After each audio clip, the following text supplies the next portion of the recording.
I never actually sit down and say to myself, oh, today I'm going to be the mad scientist and I'll try to play music with this. What is this? It's a German magazine, and so I don't do that. It usually happens by mistake.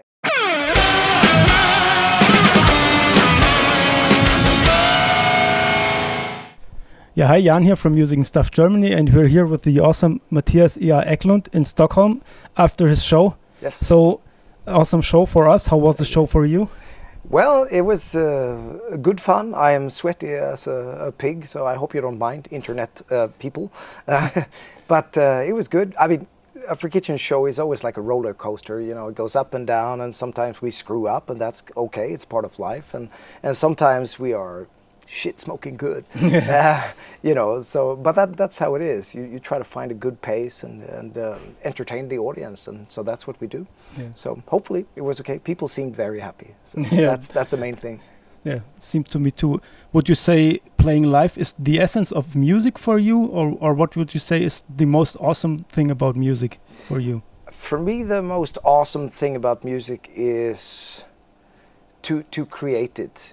I like every little thing about music. I think music is one of the great mysteries of being on this planet and maybe other planets. I love creating something out of nothing, going into my studio and just, it's like I have a blank piece of paper and I fill it up with all kinds of things. I can even, sometimes I'm just amazed. Sometimes I just, oh, bloody hell, I suck. But when I do stuff and I at the end of the day, it's like I lean back in my groovy gaming chair and I say, did I do this? Yes, I did. I did all of this. How is it possible? You know, you have channels and you create all kinds of textures, so you do this and that, and it's amazing. I really like it. Then being on stage performing it is, of course, a great kick. I love that too. So it's good fun. Music is important. So yeah. But what's your way of writing songs? Are you just like doodling around and trying things and find new sounds, or is it more like I'm sure you're very into music theory and stuff like that? Are you sometimes trying to, I would like to try this kind of harmony, and just more like writing a symphony and not so much trying around until you find something nice? I think it's different every time. I really don't have any formula. This is the way I do it. I fool around until I find something interesting, and if I don't find it on the guitar, I pick up the balalaika or my banjo or sit by the keyboard, and by doing that or tune my guitar differently, I come up with new ideas and new sounds. And I don't analyze it. I don't say, okay, so this is this and this is this scale, and what if I want to combine it with this and be a smartass and so on. For me, it's just about trying to write good music and finding the essence of a song. I have an idea here. How can I make it bloom? How can I make it shine? Sometimes I go wrong and it turns into, well, scheisse, and sometimes it's great, So, but that's the beauty of it all, and you do your very best, and that's all you can do. That's pretty much it. And how does stuff happen? Because you have songs, you play your guitar with like vibrators, with comps and stuff like that. Are that accidents? Like some like a smartphone or a telephone comes close to your guitar and you realize, there happens something. I never actually sit down and say to myself, oh, today I'm going to be the mad scientist and I'll try to play music with this. What is this? It's a German magazine, and so I don't do that. It usually happens by mistake, and it has to have, even if it's kind of silly or just plain stupid, it has to have some kind of musical point. It doesn't have to be beautiful, but playing with a comb or a dildo or a remote control or whatever, what have you, it has to create a sound that only that can do, and you got to make some kind of music out of it. So it usually happens by mistake, but I try to have a liberal mind and liberal ears, and if I am stuck in an elevator and the elevator is making some kind of strange, weird, strange sound, I say, oh, this is great, this is a very unorthodox rhythm, So I try hard to listen closely, and I hear music everywhere and it's driving me nuts. And I like it, so I try to manifest that into that my tunes, pretty much freaky songs. But do you remember that there was like a moment while you were learning the guitar? I guess to start you learned like songs from Kiss or stuff like that, indie stuff, but did you Yeah. realize sometimes, oh, I don't want to copy other bands and styles? Yes. I just want to find my own way of music. Yeah, that started very early on because I'm a terrible guy learning other people's music. I would ruin any kind of cover band, or who should I, Yeah. I would find a way to play it backwards, to play it in 14 octaves above, or play it with harmonics or with chopsticks or whatever, I have guitar hero friends. They can just play anything in any band. They will just, sure, I know that song. I don't. I can fake it. But I basically spent my teenage years locked up in my teenage room, just writing music on my 4-track teenage tape machine, yeah, I do what I do, and I'm actually only interested in trying to find the other side of music, sort of, people say everything has been said and done. I think it's a crock of shit. I think we just scratched the surface. There is so much to learn. There is so much to discover. And usually you pick up the guitar and you play the same stuff, but you got to force yourself to get out of your comfort zone. And that's why I do the free guitar camp, for instance, my camp. I've done it for 20 years, and now it's the 21st summer. And for me, it's such a kick in the ass to come up with new stuff and, really dig deep into myself and say, where am I at this point? What do you know so far?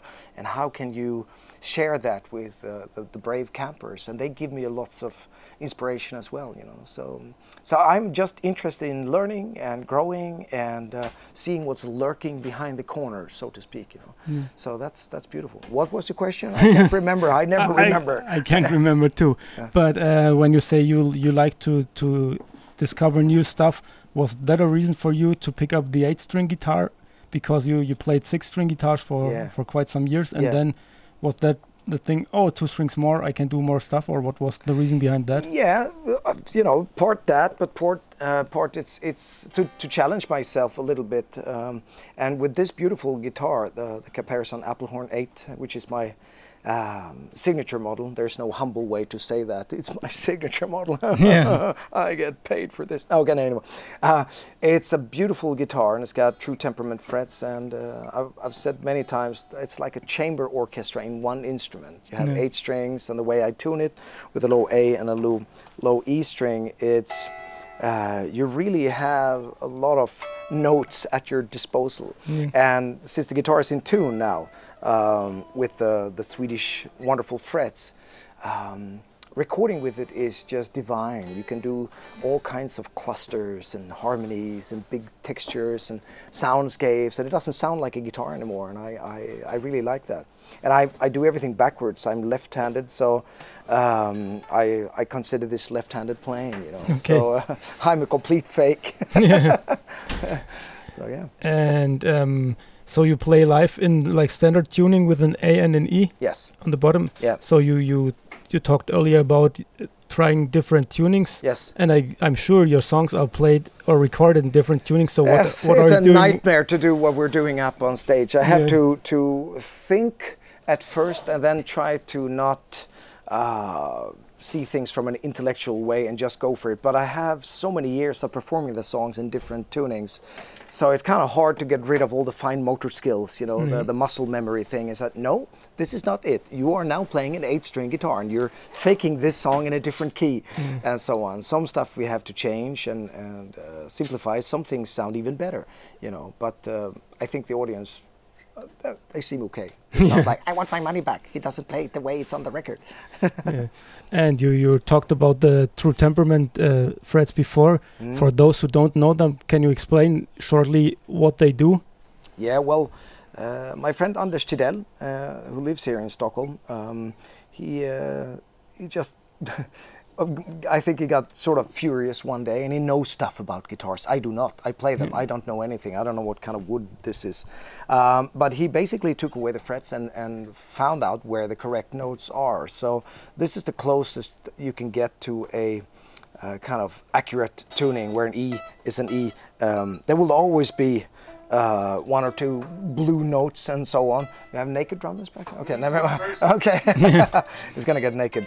But this is great. So it's compensated frets, where he adjusted stuff. And as you can see, I don't know if you see this, but there's quite a big difference at certainly the G string. Everybody knows the G string is always out of tune. Yeah. Not anymore. Yeah.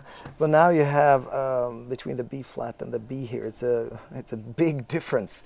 So Anders corrected that, and this is a nightmare. It gave him a lot of headache and nosebleed and migraine to actually do this guitar. He had to start from scratch and say, okay, lots of smoking and be in his guitar shop and trying to do it. But he really did it, and it's ass-kicking good, and I'm really happy about it. Guitar playing has never been as fun as it is now, and I've always liked it, but I think, again, I'm slowly getting a hold of it, you know. Okay. And slowly, it took me 49 years to figure it out, but now it's getting fun.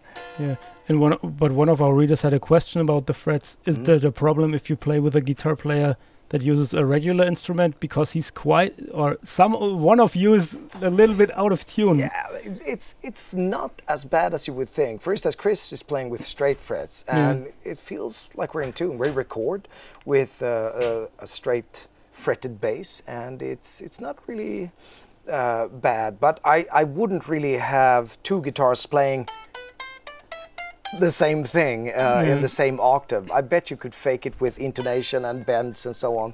But of course, the most groovy thing is to have all of it true temperament. So yeah. But for me, it's when I pick up a guitar with straight frets, I go, oh, good Lord, did I play it this way for so many years? It's terrible. Just for your ear or for your fingers? Or? No, for the ears. I get really frustrated and I start to overplay because I can't really rest on any notes because, oh, this is how out of tune it used to be, you know. So maybe I'm just an idiot, but I really like this. Yeah, and you talked about your signature guitar before from Comparison. Yes. And you play Comparison for over 20 years, when I'm right? Yeah, since so 96. It's still not like the most famous guitar brand in the market, and I guess 1997 when you started, or 96, it wasn't famous, or it wasn't even known. No, it was. So how did that happen? It was like a boutique kind of guitar in Japan and parts of Southeast Asia. But for me, it has a lot of course, it's a fabulous instrument. It really is. Otherwise, I wouldn't play it. That's the main thing. But also those guys, together with Laney and DR Strings, and they were there when nobody else gave a crap. Yeah. You know, they were waiting in the lobby in Japan back in '96 and said, "Oh, Mattias, take some guitars with you home." What? I had like a 500 euro Ibanez guitar. It's like, take a few guitars? This is like a 3,000 euro guitar. Oh, this one is actually like a 6,000 euro guitar. Yeah. But for me, it was like, what? And that actually means something. And then it helps, of course. It's incredibly good instruments. You know? So for that, I'm a loyal kind of guy. If I like the people who work with it, and I stick with them. That's really how it is. You know? So yeah. And it's great, and they build me new guitars. I think this is the 7th signature model or something like this, so I can't complain. And what's important for you when you design a signature model like this with them? Good man, you wouldn't believe how little I know of guitars. So when Itaru writes me and says, "Oh, Mattias, it's time for a new signature model, and what kind of specification would you like?" You know, and I say, I don't even try to fake it. I say, make it black, and you sort out the rest. You know, that's really how it. Yeah. And I want 8 strings or true temperament frets, but I don't know anything. I really do not know what kind of wood it is. It's for me, it's just I know it's going to be great. You know, so but then I play it, of course. So and I show it around the world and so on. So, but I like it very, very, very much. So yeah. And I've read some older interviews of you, and if I'm right, you told the guys that you don't really like to play with effects. No. You really try to get the sounds out of the instrument and the amp. Yeah. But I've seen like a line 6 Helix today. Yes. What are you using that for? Yeah, I'm using it. I'm sliding over to the dark side nowadays. I still use the Laney, and I use the Laney as a power amp now. But the thing is, it was a mistake again. I was doing a clinic in France, and they had a couple of Laneys. They blew up. The first chord I tried, so nobody played it for a while. It was just big smoke. And I said, "What else do you have?" Because I didn't have any amp. I said, "We have this line 6," and I was like, "Oh, good Lord!" I used to have, a few pods, and I thought this is toys, I can. but I was flabbergasted. I was like, yes, I like this very much. Why do I like this? I need to find out in my Swedish self, why do I like this so much? So I thought maybe combine it, because I need the golf, really loud volume on stage. So I plug it into my Laney, and I use the distortion of the Helix nowadays, because it's got great attack and the stuff got so much better, and now I really like it. It's crystal clear, and then I have a little delay. I think I use 0.1% of what the Helix can do. Yeah. But give me a couple of years and I can actually figure out all the stuff it can do. Took me a while to figure out my settings, and I thought, yes, I have the attack, I have the tone, I have this and that, but I still struggle when I'm supposed to push the different things and push the wrong button because I'm not a button pusher. So in a way, it's kind of just a slightly more sophisticated thing that I've always done. Plug in and play. You know, I use two sounds, one with distortion, one with exactly the same distortion and a delay. Yeah. That's it. Okay. So, but it's great for the attack of the 8-string guitar, and it's really quiet and so on. So, yeah, I don't think I'm really a sellout. I think I'm just leveling up, as we say in the gaming world. Yeah. So.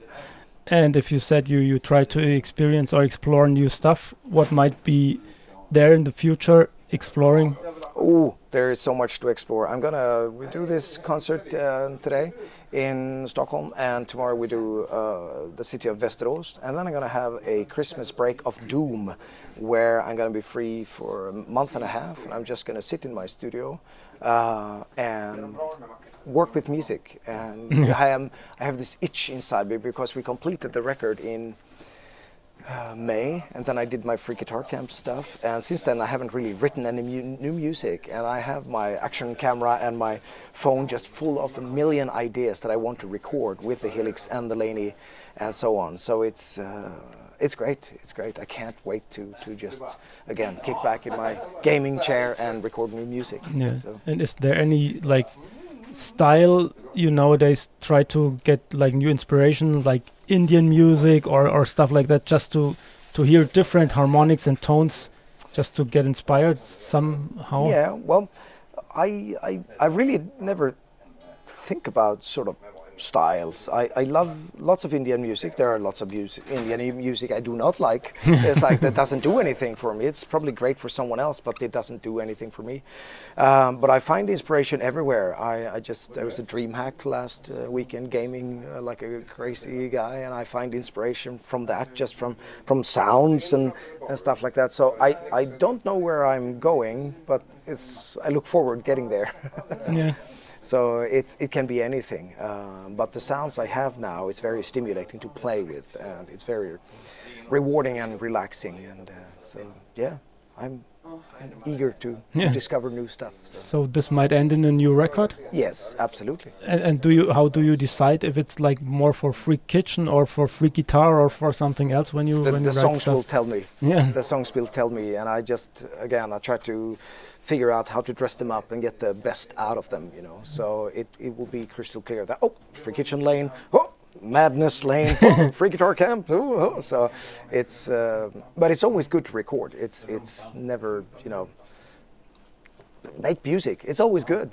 Everything you do, and sometimes you put it away, put it in a drawer, a binary drawer, and then you pick it up 3 years later. This was great. This will fit here, and you copy paste. Okay, excellent ending of the song, you know. And you still know what you played 3 years before? Doesn't matter. Who gives a crap? I fake it. I am faking everything. I've faked a professional career for 30 years, you know. So I just wing it. That's what I do. Okay. So. And you like told it a little bit before, so there will be a guitar camp or 2 guitar camps next year? Yes, you bet. It's all year long kind of thing. It's a mental thing. So where do I go from here, and how can I provide them great musical tools with the campers and so on?